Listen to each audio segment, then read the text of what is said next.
नमस्कार, मैं हूं राकेश अचल और चक्षुदर्शी के आज के इस कार्यक्रम में आपका बहुत बहुत स्वागत है। आज मैं दरअसल बात करने जा रहा हूं डोनाल्ड ट्रंप साहब की। डोनाल्ड ट्रंप साहब अमेरिका के राष्ट्रपति हैं और आपको पता है कि लोग उनको दुनिया का दादा कहते हैं। अमेरिका का जो भी राष्ट्रपति होता है उसको लोग दुनिया का दादा कहते हैं। और मज़े की बात यह है कि जो अमेरिका का राष्ट्रपति बनता है वो कभी विश्व गुरु बनने के चक्कर में नहीं पड़ता। वो दादा ही बना रहना चाहता है और अपने आप को दादा के रूप में प्रमाणित भी करता है, जैसा कि डोनाल्ड ट्रंप साहब ने किया है। डोनाल्ड ट्रंप साहब ने अपने दूसरे कार्यकाल में बहुत कम समय में बहुत सारी उपलब्धियां अपने झोली में दर्ज कर ली हैं और ये उपलब्धियां हैं महापंच के रूप में। वो महागुरु नहीं है, गुरु घंटाल नहीं है, विश्व गुरु नहीं है, लेकिन महापंच बन गए हैं। उन्होंने पिछले कुछ महीनों में दुनिया में 3 युद्धों के बीच में पंच की भूमिका निभाई और युद्ध विराम कराने में कामयाबी हासिल की। पहला आपको याद हो, पहला युद्ध जो हमारा भारत और पाकिस्तान के बीच चला, 3 दिन का युद्ध चला केवल ऑपरेशन सिंदूर के नाम से। और 7 मई को 2025 को ये युद्ध चला और 10 मई को सीज फायर हो गया। भूमिका किसकी थी? डोनाल्ड ट्रंप साहब की। अब भारत इस भूमिका को नहीं मानता, पाकिस्तान भी गाहे बगाहे इससे इनकार करता है, लेकिन सबको पता है कि डोनाल्ड ट्रंप साहब की इसमें भूमिका है। और डोनाल्ड ट्रंप साहब 1 बार नहीं, 2 बार नहीं, 3 बार नहीं, 24 बार ये बात कह चुके हैं कि भारत और पाकिस्तान के बीच जो सीज फायर हुआ है वो उनकी मेहनत से हुआ है। तो अच्छी बात है, सीज फायर होना चाहिए। फिर आप देखिए डोनाल्ड ट्रंप साहब के कार्यकाल की दूसरी बड़ी उपलब्धि, ईरान और इजराइल के बीच जो भयंकर युद्ध हुआ, जिसमें बहुत जनहानि भी हुई, बहुत धनहानि भी हुई, सार्वजनिक संपत्ति बहुत ज़्यादा जिसकी क्षति हुई और बड़ा भयावह युद्ध था। लेकिन इस युद्ध को भी डोनाल्ड ट्रंप साहब ने पहले अमेरिका को इसमें शामिल किया, युद्ध में हमला किया ईरान के ऊपर, और बाद में दोनों देशों के बीच में सरपंच बन के इस युद्ध को भी समाप्त करा दिया। ये आप कह सकते हैं कि इसमें विराम लगा दिया, युद्ध विराम हो गया। अंग्रेजी में सीज फायर कहते हैं, बड़ी बात है। और तीसरा अभी ताज़ा जो छोटे छोटे 2 मुल्क हैं, गरीब मुल्क हैं, कंबोडिया और थाईलैंड, इन दोनों देशों के बीच में जो अभी युद्ध हुआ है, 3 दिन का युद्ध हुआ है, इसमें करीब 30 लोग मारे जा चुके हैं थाईलैंड के, कंबोडिया के। इस युद्ध को भी डोनाल्ड ट्रंप साहब ने हिकमत अमली के साथ दोनों देशों के बीच में बातचीत करके और सीज फायर करा दिया है। और मज़े की बात यह देखिए कि डोनाल्ड ट्रंप साहब का जलवा सब मानते हैं। भारत ने भी माना, पाकिस्तान ने भी माना, ईरान इजराइल ने भी माना और अब कंबोडिया और थाईलैंड ने भी मान लिया है। अब ये बचे हैं केवल रूस और यूक्रेन। इन दोनों के बीच में जो 2022 से युद्ध चल रहा है वो अभी जारी है। हालांकि इस युद्ध को भी समाप्त कराने के लिए, सीज फायर कराने के लिए ट्रंप साहब लगातार कोशिश कर रहे हैं। वो एक तरफ यूक्रेन को आर्थिक मदद दे रहे हैं, सैन्य मदद दे रहे हैं, राजनीतिक मदद दे रहे हैं, हड़का भी रहे हैं। यूक्रेन के राष्ट्रपति को आप सब लोगों ने देखा होगा, जेलेंस्की साहब को किस तरीके से उन्होंने व्हाइट हाउस में बुलाकर हड़काया।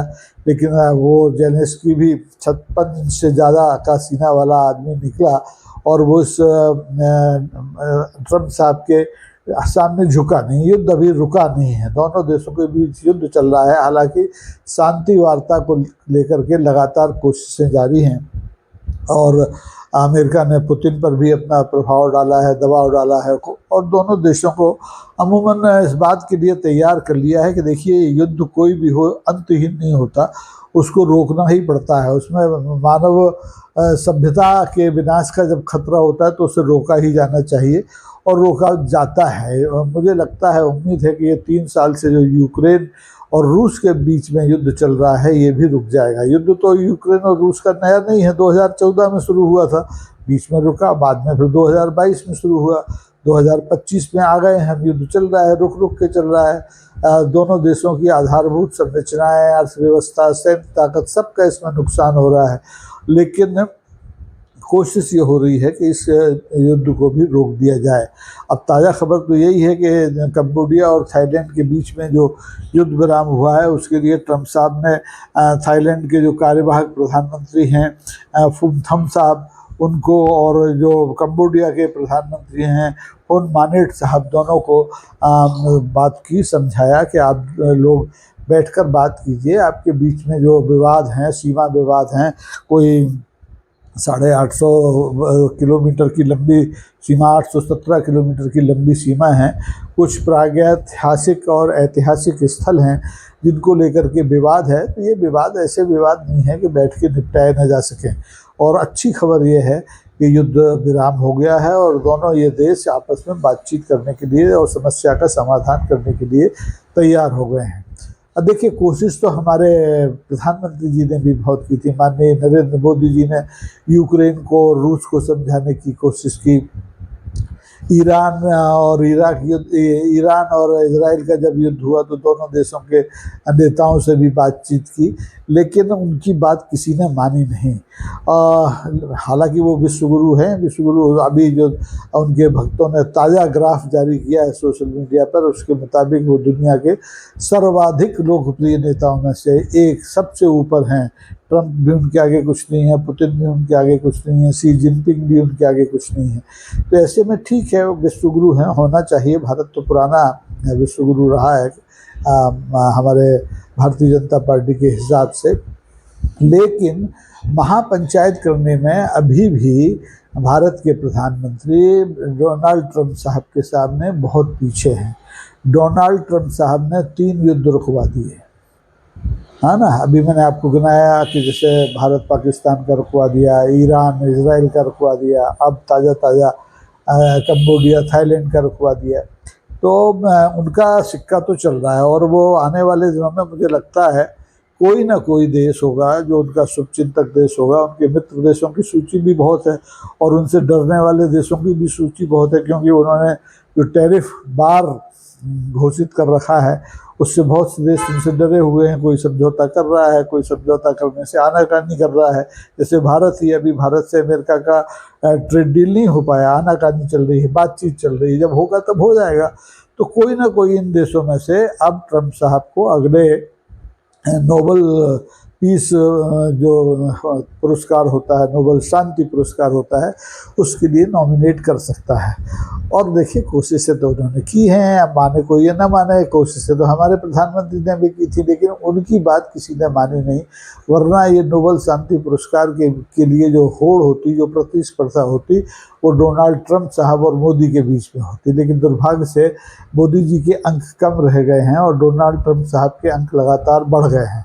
क्योंकि देखिए, इसमें भी एक वजह है। डोनाल्ड ट्रंप साहब ने अपने दूसरे कार्यकाल में अपने देश में रह के काम किया, उन्होंने दुनिया कम घूमी है। और हमारे प्रधानमंत्री अपने तीसरे टर्म में जब से प्रधानमंत्री बने हैं लगातार दुनिया घूम रहे हैं। हर महीने 5-10 देशों की यात्रा करते हैं, सरकार का पैसा खर्च होता है, लेकिन उनकी घरेलू और अंतर्राष्ट्रीय मामलों में ज़्यादा रुचि नहीं है। उनकी रुचि है कि वो कितने ज़्यादा से ज़्यादा नागरिक सम्मान अर्जित कर लें। अभी 24-25 से अभी एक और मिल गया ताज़ा, तो 26 हो गए मेरे ख्याल से।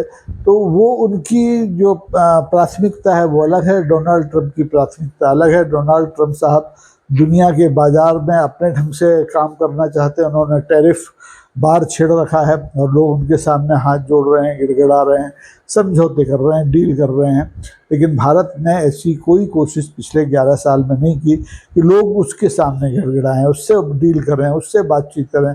अब भारत डील किससे कर रहा है? एफटी जो फ्री ट्रेड डील होती है, FTI, किससे कर रहा है? इंग्लैंड से कर रहा है, मलेशिया से कर रहा है। अरे भाई, इनके पास है क्या देने के लिए और आपके पास है क्या लेने के लिए? तो ये कोशिशें हैं, बहुत कागजी कोशिशें हैं, सतही कोशिशें हैं। असली कोशिश तो देश सेवा की वही होती है जिस ढंग से डोनाल्ड ट्रंप साहब कर रहे हैं। हालांकि दोनों देशों के राष्ट्रपतियों के बीच में तमाम समानताएं हैं, दोनों देश की आंतरिक जो समस्याएं हैं उनमें भी तमाम समानताएं हैं, लेकिन विदेश नीति के मामले में दोनों देश भिन्न भिन्न हैं।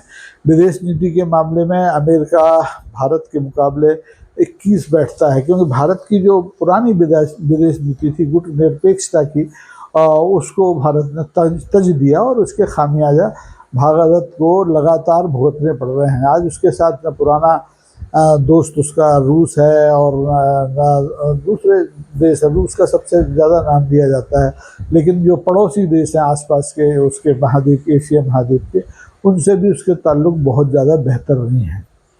तो मेरा कहना तो ये है कि हमारे प्रधानमंत्री को भी विश्व गुरु बनने की जगह महापंच बनने की कोशिश करना चाहिए, डोनाल्ड ट्रंप की तरह।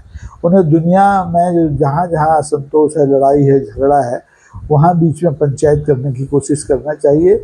नागरिक सम्मान तो अपने आप आते जाते रहते हैं। अभी तो उनको भारत का सर्वोच्च नागरिक सम्मान लेना है, भारत रत्न। कांग्रेस के ज़माने में तो लोग अपने आप ले चुके, नेहरू जी ने ले लिया, इंदिरा गांधी ने ले लिया, राजीव गांधी ने ले लिया, अटल जी को भाजपा ने दे दिया। अब दूसरा भाजपा के हिस्से में अगर कोई भारत रत्न पुरस्कार आएगा तो वो मोदी जी के नाम जाएगा, इसमें किसी को कोई संदेह होना नहीं चाहिए। लेकिन मैं फिर लौट के आता हूँ कि भारत को अमेरिका से कुछ न सीखे तो इतना तो सीखना चाहिए कि विदेश यात्राओं से किसी भी देश की कीर्ति नहीं बढ़ती है। घर में बैठ के जब आप काम करते हैं, दुनिया के देशों से आप अपना ताल्लुक़ बढ़ाते हैं, दुनिया के देशों से व्यापारिक ताल्लुक़ बढ़ाते हैं, राजनीतिक कूटनीतिक संबंध बढ़ाते हैं, उनमें मजबूती लाते हैं, तो आपकी जो दादागिरी है, जो आपकी पंची है, सरपंची है, वो लोग मानते हैं। और इसका सबसे बड़ा उदाहरण हमारे डोनाल्ड ट्रंप साहब हैं। देखिए, डोनाल्ड ट्रंप साहब ने चीन समेत, भारत के और चीन की आबादी लगभग एक सी है, हालांकि अर्थव्यवस्था में फ़र्क है, लेकिन चीन समेत दुनिया के 75 देशों को टैरिफ बार की परिधि में लिया, हड़काया, बाद में उनसे समझौते भी किए, डील भी की, कहीं राहत दी, कहीं राहत ली। लेकिन भारत ने पिछले 11 साल में इस तरह की कोई कोशिश नहीं की। भारत की एकमात्र कोशिश ये रही कि उसके हिस्से में नागरिक सम्मान ज़्यादा से ज़्यादा कैसे आए। नागरिक सम्मान भी अच्छी चीज़ है, मिलना चाहिए, और वो मिलते भी हैं, मतलब बिना कोशिश के भी मिलते हैं। आप उस विदेशों के दौरे करें तो भी मिलते हैं, ना करें तो भी मिलते हैं। और नागरिक सम्मानों से कुछ होता नहीं है। असली सम्मान तो ये है कि आपकी दुनिया की जो बाजार है, दुनिया की जो राजनीति है, दुनिया की जो समस्याएं हैं, उनमें आपकी भूमिका कितनी है, उसमें आपकी दखलंदाजी कितनी है। आप अपनी उपस्थिति से दुनिया की राजनीति को, दुनिया के कारोबार को, दुनिया के बाजार को, दुनिया की समस्याओं को, पर्यावरण की, पारिस्थितिकी की समस्याएं, मानवाधिकार की समस्याएं, और उपनिवेश के बाद जो देश मुक्त हुए हैं उनकी समस्याओं में कितने सहायक हो सकते हैं हल करने में। तो इस दिशा में अभी तक हमारे यहाँ कोशिश नहीं की गई है। अतीत के प्रधानमंत्रियों ने की है, इंदिरा गांधी का नाम लोग लेते हैं, जवाहरलाल नेहरू का नाम लेते हैं, शास्त्री जी का नाम लेते हैं, अब राहुल के पिताजी राजीव गांधी का भी नाम लेते हैं। तो ठीक है, उनके हिस्से में ज़्यादा समय आया था, उन्होंने कोशिशें की, लेकिन मोदी जी के हिस्से में भी कम समय नहीं आया है।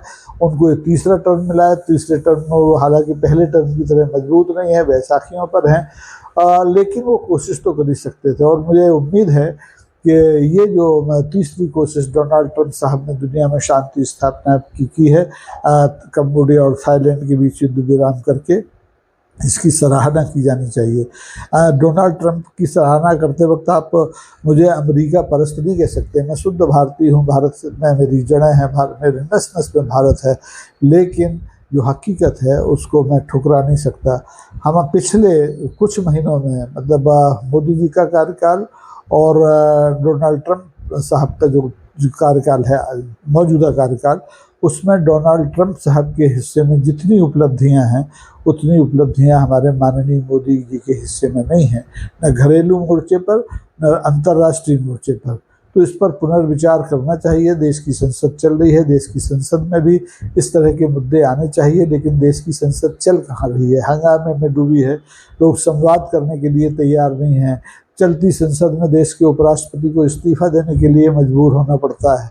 तो ऐसी स्थिति में देश न तो विश्वगुरु बन सकता है और न महापंच बन सकता है। हम तो पंच परमेश्वर की अवधारणा वाले देश हैं, इसलिए हमें महापंच बनने की दिशा में डोनाल्ड ट्रंप से ज़्यादा गंभीर कोशिशें करना चाहिए। आप इस मेरी तर्क से सहमत भी हो सकते हैं, असहमत भी हो सकते हैं, ये आपके ऊपर है, लेकिन अपनी प्रतिक्रिया जरूर दीजिए। और आज का ये एपिसोड आपको कैसा लगा ये भी ज़रूर बताइए। लाइक कीजिए, शेयर कीजिए और सब्सक्राइब कीजिए ताकि ये अभियान जारी रहे, सच को सच कहने का और झूठ को झूठ कहने का। आज के लिए बस इतना ही। बहुत बहुत धन्यवाद। नमस्कार। जय हिंद।